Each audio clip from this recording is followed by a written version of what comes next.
علبه كشري يقل ب 160 جنيه. هو ايه اللي هيحصل لو جبنا من ارخص محل كشري ضد اغلى محل كشري؟ الفكره دي ببساطه عباره عن ان انا بجيب ارخص مطعم واغلى مطعم ونشوف فعلا هل في فرق ما بين الكشري ما بين اغلى واحد وارخص واحد، ولا الحوار اسم براندات وخلاص. الفكره ببساطه عباره عن انا كلمت مرسول قلت له عايزك تروح كشري التحرير تجيب اغلى علبه كشري هناك، ونفس الحوار عند كشري تومه. قيس فجاه الاقي ان الحساب 160 جنيه. دي كلها علبه كشري، يعني انا حرفيا دي اغلى علبه كشري انا شفتها في حياتي ب 160 جنيه. انا ما شفتش بصراحه، يا نهار ابيض. فده كده كشري التحرير. خلينا قبل ما نجيب كشري تومه ان احنا نجيب المكونات اللي جايه مع كشري التحرير. هو وليمه زي دي، هو بصوا بقى يعني بتعرفوا تعدوا لحد كام؟ يعني ادي 1 صلصه، 2 3 4 5 6 اكياس صلصه، ادي منديل 2 3 4 5 6 مناديل وشوك. تمام جدا، تمام. بيحللوا 160 جنيه اكيد. ولقيت بصراحه هذه الاكياس العجيبه ده، انا مش عارف دي دقه دي ولا ده مش عارف ده بصل ولا ايه. والدقه بقى ادي 1 2 3 4 5 6 7 8 9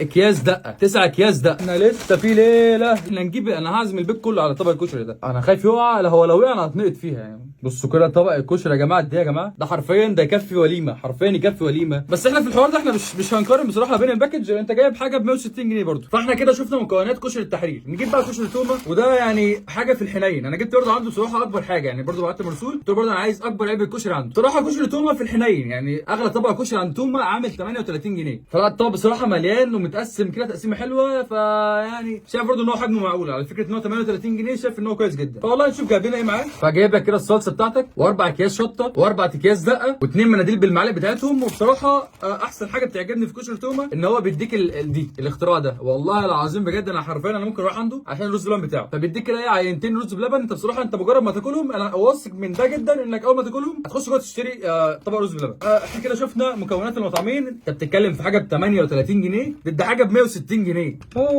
فاحنا كده خلصنا من الباكجينج. وطبعا احنا مش هنقول مين اللي يكسب في الباكج، لان هو ده حاجه وده حاجه خالص. هما يعتبر الاثنين متساويين بصراحه. يعني فكره ده جايب لك بس الصلصه هنا، وبتاع كشري التحرير جايب لك الصلصه كده في كيس. ده بس يعتبر الحاجه الوحيده اللي الفرق بينهم. بصراحه اللفته الجميله جدا من بتاع تومه ان هو جايب لك الرز بلبن كده على جنب. انا بصراحه انا بحب على نفسي اللفته دي جميله جدا. كده الدقه والشطه يعتبر في الاثنين زي بعض. ده جايب لك دقه، كشري التحرير جايب لك دقه وشطه، وبرده نفس الحوار لتومه جايب لك دقه وشطه. مش عارف بقى دي بهارات ولا ده بصل، لو ما حدش بيحب البصل. فلو ده بصل يبقى بصراحه لفته منه حلو، لان انا واحد من الناس انا ما بحبش البصل، بس لو موجود بضطر ان انا اكله. بس هي بصراحه لو ده بصل يبقى لفته جميله، وبصل فعلا بصل. وبصراحه لا حركه جميله جدا، لان في ناس كتير ما بتحبش التقليه وما بتحبش البصل على الكشري. فتمام فكره ان هو يقدر حاجه زي كده فشابوه جدا. فبصراحه اول حاجه ابدا بيها الرز باللبن عشان ابلع الصدمه. السعر اللي انا اتصدمت اللي انا دفعته بتاع كشري التحرير. بسم الله يا جدعان، بيظبطوا الرز باللبن عندهم ظابطه. انا لحد دلوقتي مش عارف يعملوها ازاي. بس حرفيا لو ما حد ما جربش الرز باللبن عند تومه يجربه ويدعي لي. مش هقول اكتر من كده. بسم الله.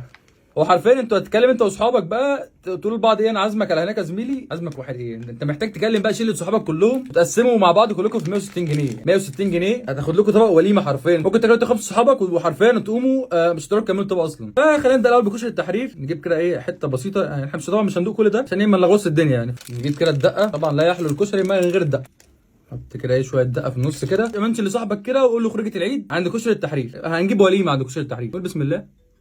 طيب بصراحه انت تحس انك بتاكل حاجات حرفيا هو كل حاجه حاطط منها كتير قوي. فانت بتحس انك انت بتاكل بص كميه حمص على كميه الحوار كبير قوي. بس هو طعمه بصراحه عادي جدا، يعني طعمه مفيش حاجه مميزه قوي نقدر نقول عليه عادي. بس برضه مش هنعرف نحكم غير لما نخش على اللي بعده. وهو يمكن عمنا عم الناس كشري تومه. عشان برضه بصراحه ان حجمه حلو. فكره انك 38 جنيه تاخد لك طبق زي ده. انت بصوا يا جدعان حجم طبق الكشري بصراحه كبير جدا جدا جدا، وبصراحه متقسم كده ومظبوط جدا. خلينا نجيب المعلقه كده يا زميلي ونخش على كشري تومه. نشوف بقى كشري تومه ده بيقول ايه. نجيب الصلصه بتاعته كده. بصراحه عجبني فكره برضو ان هي محطوطه في علبه كده. لا بصراحه الباكج حاسس برضو في تومه عالي جدا. فكره بقى الرز بلبن، فكره الصلصه بقى محطوطه في علبه لوحدها كده متغلفه. فشايف لا بصراحه التغليف في تومه جامد جدا. الصلصه يا جدعان عند تومه برضو تحس ان هي مسكره في حاجه مختلفه، في حاجه مختلفه. لا نقلب كده يا زميلي بقى ايه ونشوف كشري تومه ده بيقول ايه. بسم الله.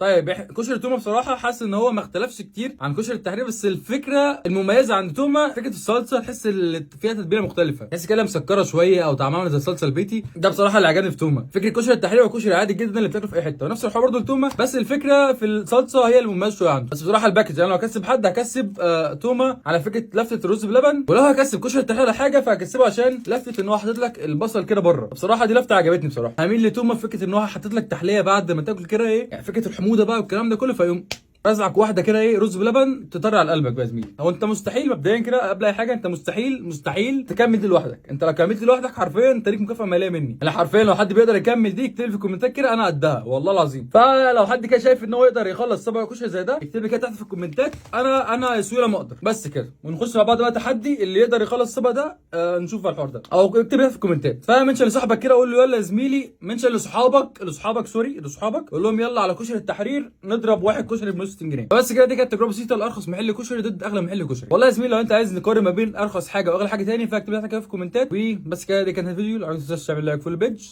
سلام.